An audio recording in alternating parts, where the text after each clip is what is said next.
You know what's really weird?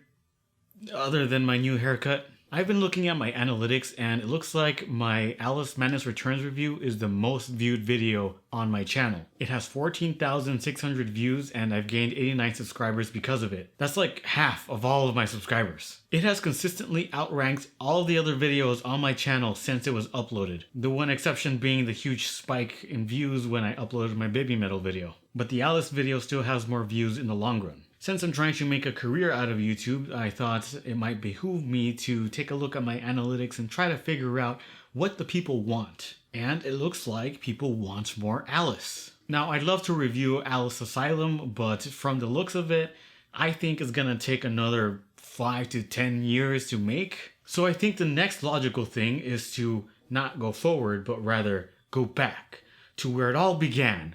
American Mcgees Alice, released on PC in the year 2000. In my first video, I told a story about how I tried to download the original game and ended up getting a virus. There are a lot of people in the comments section telling me different ways that I could download the game, and while I really appreciate that people went out of their way to tell me this because, you know, they wanted to help me out, I did state in text form in the video that I already had the game because a friend had sent it to me already. So all the comments were not necessary. People can't read, I guess. But anyway, point is, I actually played the original game not too long after I uploaded the Alice Madness Returns review. The reason I never did a review on it is because I just didn't like the game that much. I've learned that it's a lot easier to make reviews on games that you like because naturally you're going to be more passionate about it. Even if you just do it for the comedy of it, putting yourself through playing the entirety of a really bad game and then talking about it in detail can be really stressful. So I just never reviewed it. But it seems like this is what people want. So I made the sacrifice and I replayed this game just for you. I thought, who knows, maybe the second time around I might like it better. So what reaction did I have while playing this game for the second time? Oh yeah, I remember now. Yeah, this game sucks. Now, people usually don't take criticism well when you start with a bunch of negative stuff, so to spare the fanboys of this game some butthurt, I'll start with the good stuff. This game has amazing art direction. While I don't think it was as refined as what they did in the sequel, they did a great job in creating a once happy wonderland turned nightmarish dystopia. This was one of the main things that critics praised when it was originally released, and it's easy to see why. Even with its outdated graphics, the visual imagery conveys powerful senses of awe, wonder, psychedelia, and dread. The game is also surprisingly violent for its time. When killed, enemies' bodies are cut in two, heads fall off, and they explode into many wet chunks. That must have been a trip for people playing this back in the year 2000. The soundtrack is really fucking good too. Again, I didn't think it was quite as refined as the sequels, but still, when I played this game, I went out of my way to find the soundtrack online so I could download it and listen to it on my phone. And I managed to do it without getting any viruses. The most banger song in the soundtrack has to be Riding on the Wings of Steam remix. I mean, just listen to it.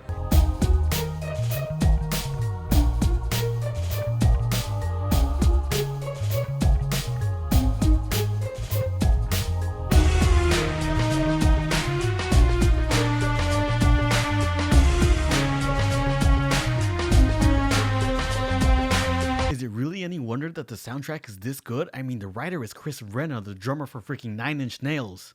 And that's it. I have nothing else good to say about this game. The rest is garbage. Gameplay. What does this game play like? Well, it's an action game with lots of platforming. Let's talk about the platforming first. One of the main gripes that I have about this game is how it controls. Jumping in this game feels sluggish, stiff, and unresponsive. Kind of how like the average American citizen feels after eating 5 Big Macs. It's hard to correct jumps after you leave the ground because you have very little control of where Alice goes while she's in midair. So you pretty much have to get the jump right on the get-go, which is difficult to do when you have to jump on very small platforms. And even if you do land on the platform, Alice seems to have a tendency to land in invisible dog turds because when she lands, she slides a bit from the momentum of the jump rather than staying put. So you could slide off the platform entirely. Well, it doesn't look like... Oh shit, what the fuck? Oh fuck. Oh, come on. Oh fuck. Man, it's so easy to slide off of the platforms. Okay, finally, I fucking made it. I suppose oh shit! There's a big delay in the time between landing and being able to jump again. Alice is able to grab onto ledges and pull herself up, which is something that I'm surprised they didn't have in the second game, but Alice a lot of times just doesn't grab onto the ledge for some reason and ends up dying. And when she does grab onto the ledge, she takes forever to lift her fat ass up, which gets really annoying when you have to do it several times in a row. Time to hit the gym, Alice, working that upper body strength! This is how you do it.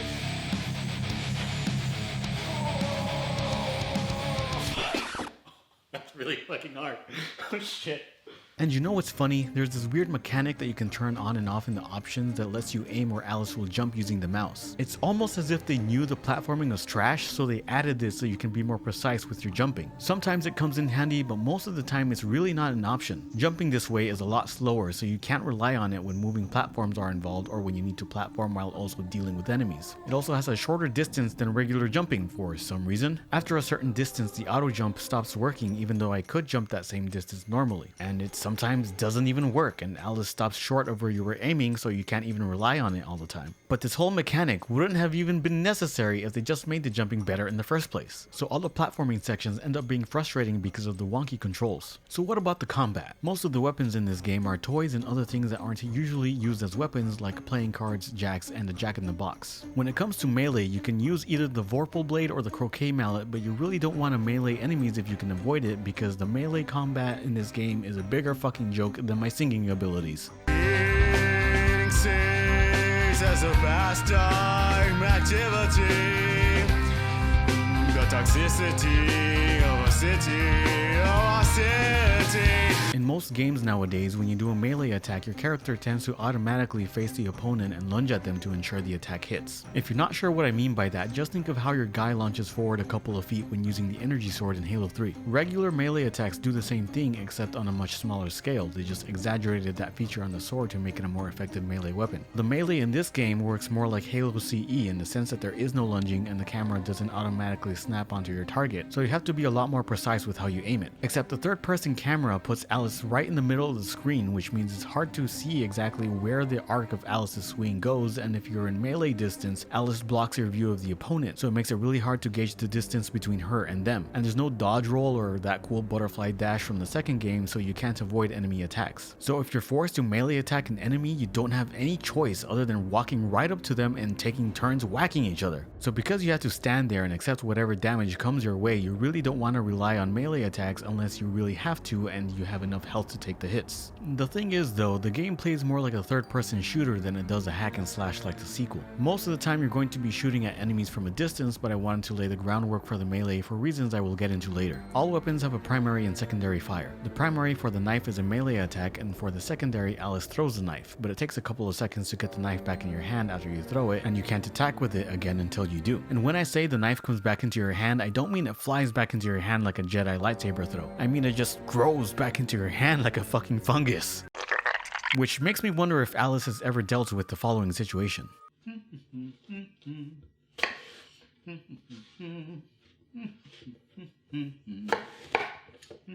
Okay. What the?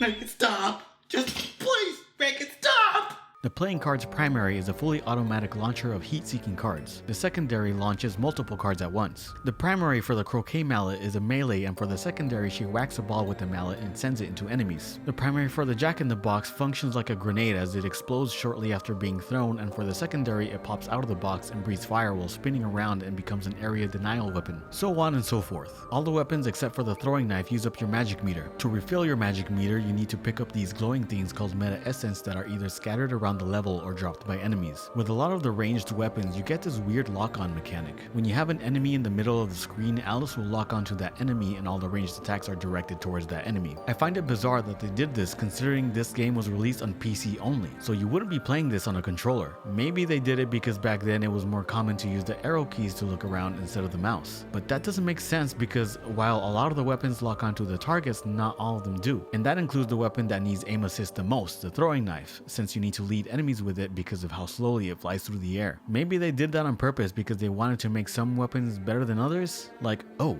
this one has the advantage of having aim assist. That would be pretty stupid if that were the case, because the lock-on isn't even helpful half the time, at least when I was playing with mouse and keyboard, and if you're aiming with the arrow keys, it would make some of the weapons like the knife close to unusable. The roles of the weapons and how they relate to each other is weird too. Generally speaking, the farther along you go, the more powerful the weapons get and the more obsolete the earlier weapons get. Each of them function differently, so they do better in certain situations than others, but some of them were hard to figure out. For example, I did not understand at all what the demon dice did. All the Cheshire Cat said about them was not to throw them when you were on your own because it could hurt you, but every time I threw them, nothing happened. Some of my magic was used up, but the dice just disappeared and then I got the magic right back. It wasn't until now that I'm writing this script that I found out by reading the wiki that there's a random chance that it'll summon a demon to fight everyone depending on what number you roll. What? They never even hinted that's what it did. Maybe back then it was more common for people to read the manuals that came with the physical copies of the game, so since I'm playing an illegitimate copy of the game with no manual, I might be missing a lot of information. But it still seems like common sense to at least say in the game what the weapons do, even if it's just one sentence and not a full tutorial. That being said though, it would have been a really good game design if every time you got a weapon they presented obstacles that needed to be overcome with that new weapon so you could learn how it works. Kind of like how it was done in DMC Devil May Cry. When you got the axe, they spawned a bunch of enemies that could only be hurt by the axe, and when you got the scythe, they spawned a bunch of enemies that could only be hurt by the scythe. Because I had no manual and there were no tutorials, I never understood what role the weapons were supposed to play, if any. For example, I didn't understand why I would use the jacks over the cards when all they did was launch a bunch of projectiles similar to the card's secondary fire, so I never used the jacks. And sometimes I just flat out didn't realize that some weapons did certain things. For example, it wasn't until the fight with the final boss that I realized that the ice wand could create barriers made of ice. That could have been useful. Sure, it was my fault for forgetting that all the weapons had a secondary fire and failing to figure out what it was, but some direction from the game would have been nice. You also get this watch that can stop time. To be honest, I forgot I even had this thing, but it's not like that would have mattered because it's not really useful. Using the watch could be helpful when you're fighting a lot of enemies because it could let you catch your breath, get in a more advantageous position, run away, or just give you the time to look for meta essence. The stupid thing is the enemies don't take any damage while they're frozen, so you can't freeze time and then lay waste to your enemies. It could also be helpful during platforming sections where the platforms are moving because you can freeze them in place and make your life easier. It doesn't cost any magic to use, which is pretty cool. The problem with this thing is you can only use it once per level.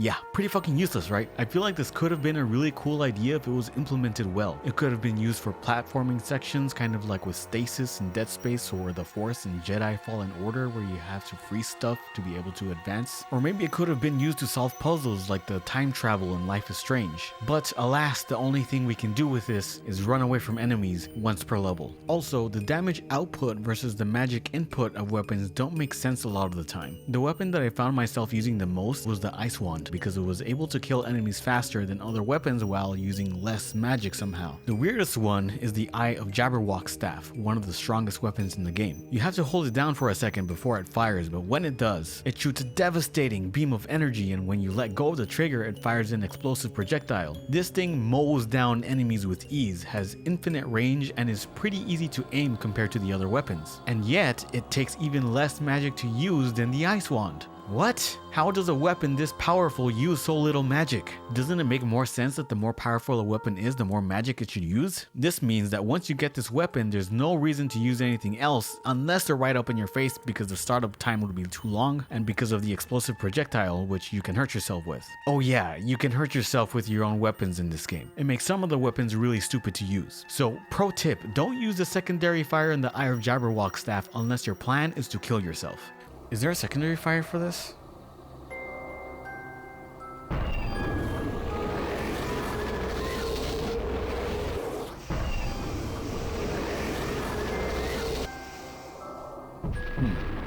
Whoa.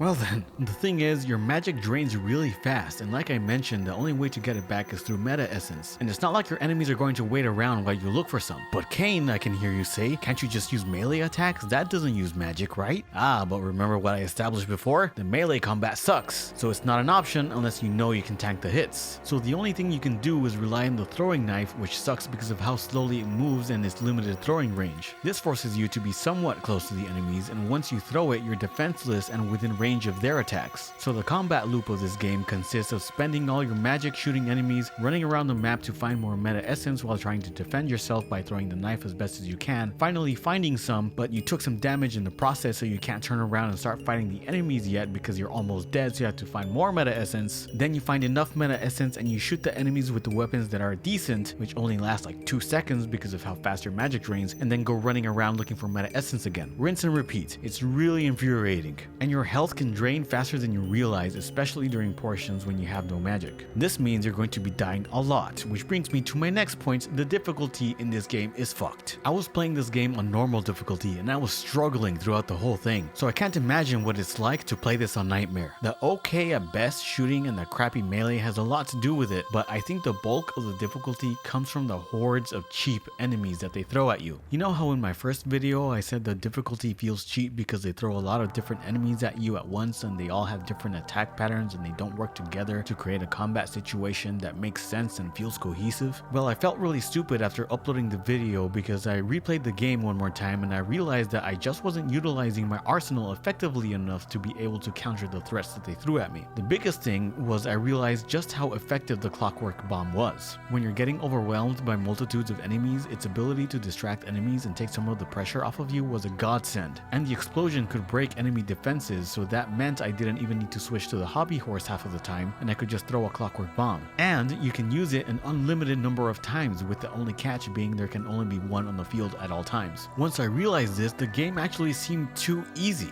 Well, after playing this game, I feel like I now know what cheap enemies really are. These guys are fucking Chinese trash, secondhand, Wish knockoff, dirt cheap. Allow me to explain. The most common annoying fuckers that you're going to run into are these flying ghosts that damage you by screaming at you, which also pushes you back, kind of like an emotionally abusive girlfriend. At first they were terrifying, but eventually instead of being afraid of them, I just became annoyed by them, kind of like an emotionally abusive girlfriend. The thing is, the developers thought it would be a good idea to put these assholes in areas where you have to do a lot of precarious platforming. So every time that they scream at you, they push you off the platform and you fall to your death. Kind of like an emotionally abusive girlfriend that realized that her insults aren't working anymore, so she takes it a step further. There's these flying bugs that drop explosive acorns that fly so high above your head that it's difficult to shoot back at them, and sometimes they appear during sections when you're riding on a leaf downstream, so you can't even move out of the way of their bombs and you could fall into the water if you get hit. If only if I could super glue my feet to the leaf the way Mock Turtle did. There's these Grim Reaper looking guys that can freeze you in your tracks, which causes the cameras to spin around Alice, which is super disorienting. The card guards fire projectiles that track you like heat-seeking missiles, so they're super hard to avoid, and even if you dodge a direct hit, you could get hit by the splash damage. There's giant lava monsters that have a fuck ton of hit points. They move pretty slow, so you think you can create some distance between you and them and shoot them from afar, but I guess they're related to Mr. Fantastic from the Fantastic Four because they stretch their limbs and hit you when you're a mile away, and it happens so fast you can't avoid it. There's these fish enemies that look like the inspiration for the ice narcs in the sequel, but these guys only appear underwater. However, they jump out of the water for a brief second and shoot what looks like a ball of snot at you, which is pretty gross. Usually during platforming sections that involve jumping onto tiny islands in a body of water or lava. Yeah, I said lava. There's a water variant and a lava variant. They jump out and back into the water so fast that you don't get a chance to retaliate, and if you get knocked off the platform, then you die by being swarmed by them or by being burned alive. There's giant mushrooms that suck you in and then eat you, and they don't stop drawing you in until either you manage to kill them or they eat you and then spit you out, and the amount of time that you have to defend yourself is virtually zero. And that's the thing, you can't defend yourself against these attacks most of the time. They give the enemy so many ways to fuck up your day, but they don't give you any way to fight back. If the butterfly dash existed in this game, it would have made things so much better. Alas, you don't have that. It's almost as if the design philosophy for the enemies of the game was to make them as annoying as possible. Some games do enemies really well, like in Doom Eternal. Each enemy has a unique role and pressures you to change your strategy, and overall are just fun to fight. Sometimes you can even look forward to the challenge they may present. But in this game, I was not looking forward to any of the enemies. I groaned and rolled my eyes when I saw enemies that I didn't like, and the list grew longer the more I played the game, to the point where pretty much all the enemies were on the list and I was just done with everyone's shit. Also, enemies have a tendency to appear out of nowhere without warning.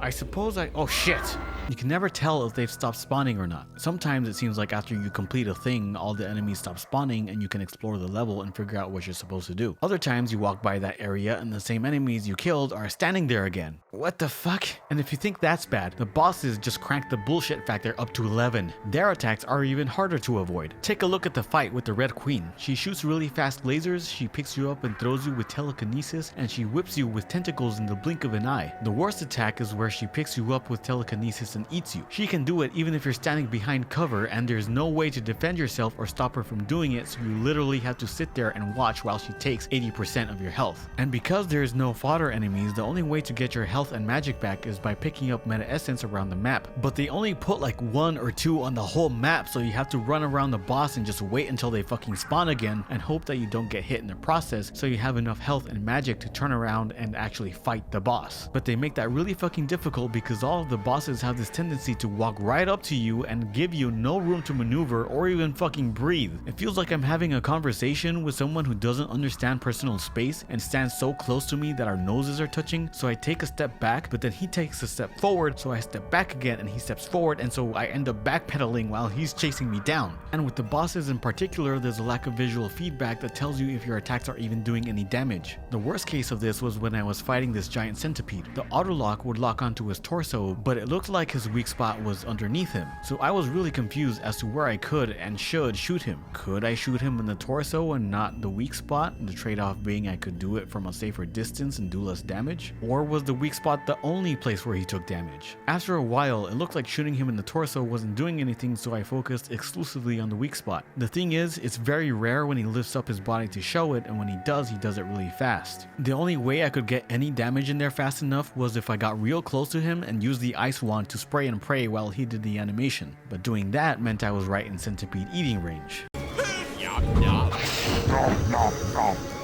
One more thing about the gameplay. There's power-ups scattered around the levels, but they're not useful at all. And this is mostly because they hardly ever appear in the game, and when they do, they're not put in places where you can really take advantage of them. And the most common one you're going to find is this spiky vial of red liquid that pepper sprays Alice and turns her into a demon. Now that might sound cool, but I never noticed any benefit from it. The amount of damage I dealt and received was virtually the same. Even the official wiki doesn't seem to know what it does. I mean, look at this. This rage box increases Alice's strength and conserves her will. Strength? When does Alice ever use strength? Maybe it means her melee attacks? I never noticed a change in damage, and like I mentioned before, you're not going to want to use melee anyway, so if it does increase melee damage, it's pretty useless. And will? What is that? Is it referring to the energy needed to fire weapons? Is it saying when you get the rage power up, your weapons don't use magic? Because that's a fucking lie, the weapons still use magic. The rage box is a red vial of liquid that causes Alice pain when the vapor comes in contact with her skin. It changes her appearance to that of a demon, and her anger becomes more apparent due to the death of her family.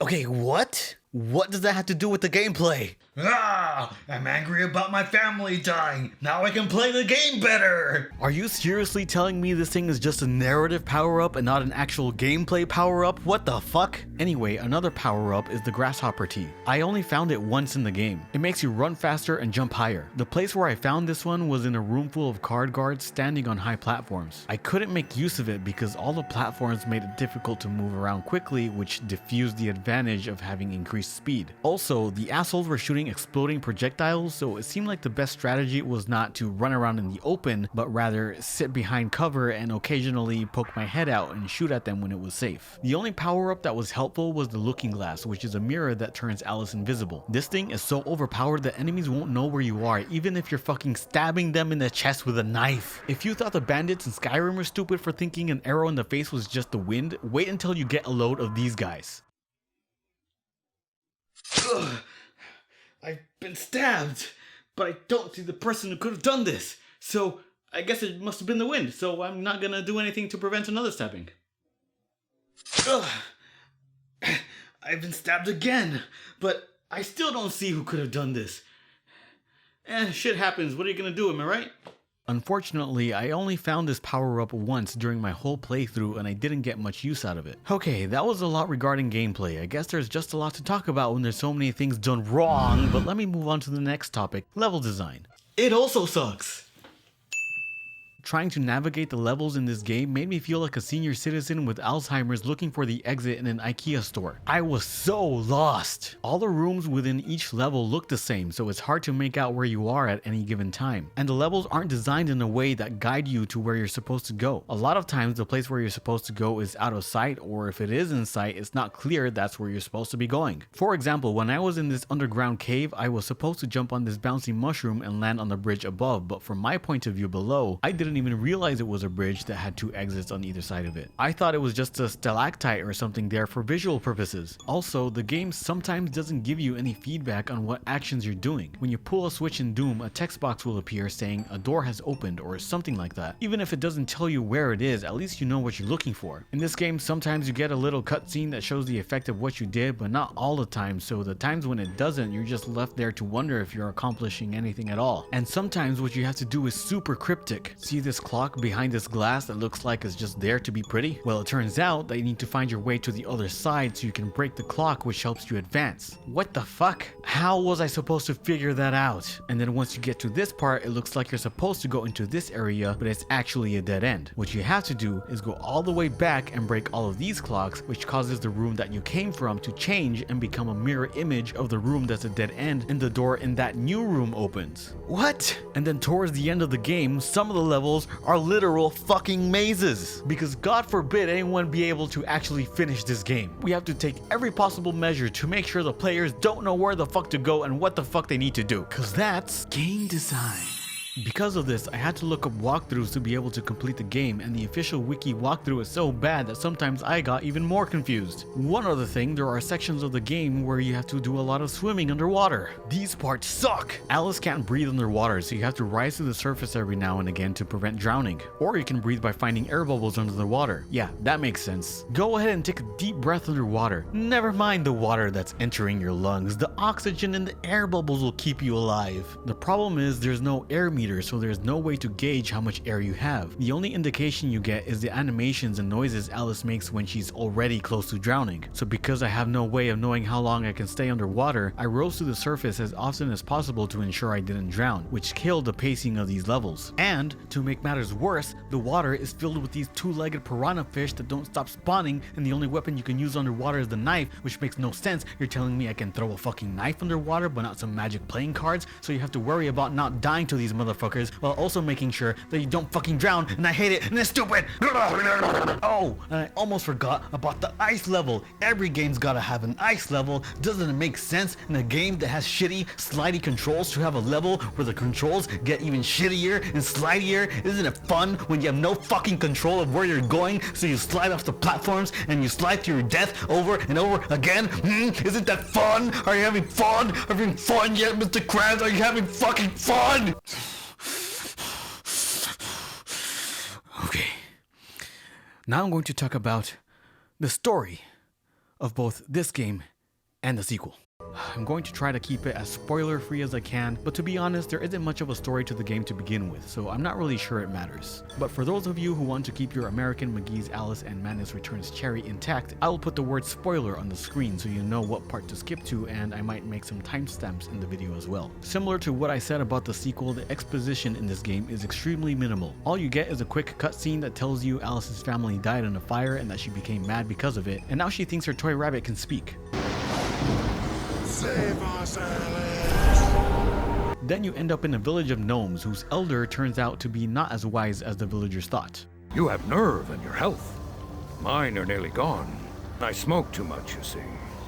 Then quit smoking, fucktard. So Wonderland is fucked up now, and you're told to find certain characters, but not why you need to find those characters, and so you go on this wild goose chase through Wonderland to find people who can help you figure out what the hell is going on. You find out that the Red Queen is responsible for everything. Why? Who knows? They don't say. Because she's evil, I guess. But then you get to the Red Queen, and there's a bit of a plot twist, and it turns out she isn't actually the bad guy. It left me really confused because I wasn't sure how it fit in with the rest of the story and what the hell I've been trying to fight against the whole game. The following following is actually a criticism of the sequel, so if you've seen my first video, just imagine this part being tacked onto it. The second game does a poor job of continuing the story. In the opening cutscene of the first game, you can see Alice's cat Dinah knocking over the oil lamp that caused the fire. In the second game, it is revealed someone intentionally caused the fire to cover up a crime, so they flat out retconned it. Also, Alice was released from the asylum at the end of the first game after defeating her inner demons that caused her madness. But in the second game, she's getting treated by Dr. Bumby.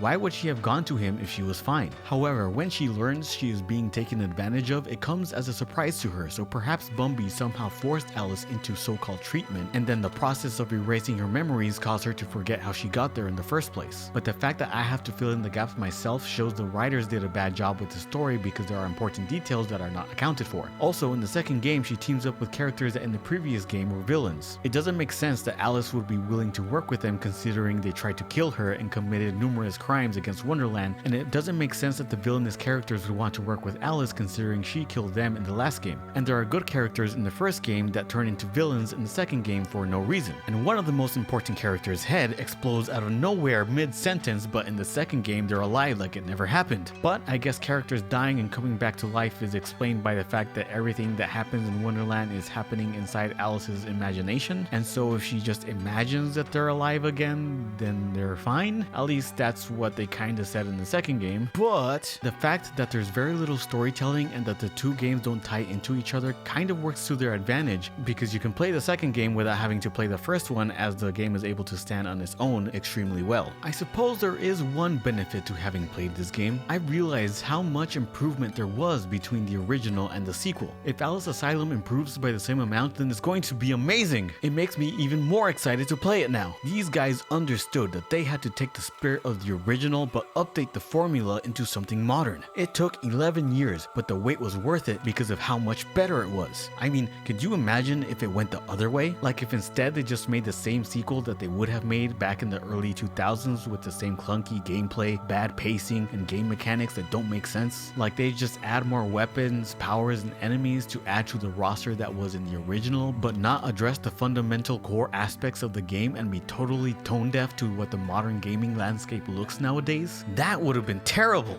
And that brings me to the final conclusion. I don't think you should play this game. I think you should just skip right to the second one because it does everything the original did way better, and it's able to stand on its own. You really won't be missing anything. Plus, there's not a whole lot of ways that you can get a legitimate copy of the game, so if you try downloading it off the internet, you might get a virus. If you like this video and you haven't already, you might want to check out my Alice Madness Returns review. Everybody seems to like that video, even though I thought it could have been a little bit better. I thought the organization of that video was a bit all over the place. Or you can click the other video, the automatic recommendation from YouTube. And if you, the gods that are the YouTube audience, can grace a pleb like me, a lowly YouTuber with a low subscriber count, the blessing of a like, subscribe, comment, and share, I will be forever in your debt. And I will see you next time. Damn, who the hell's a motherfucker down the street? Oh shit, that's me, and I'm about to make life my bitch. They know what's stopping this one-man war machine. Two in the head, one in the chest, fucking clean. Top tier badass, sensing to the ass,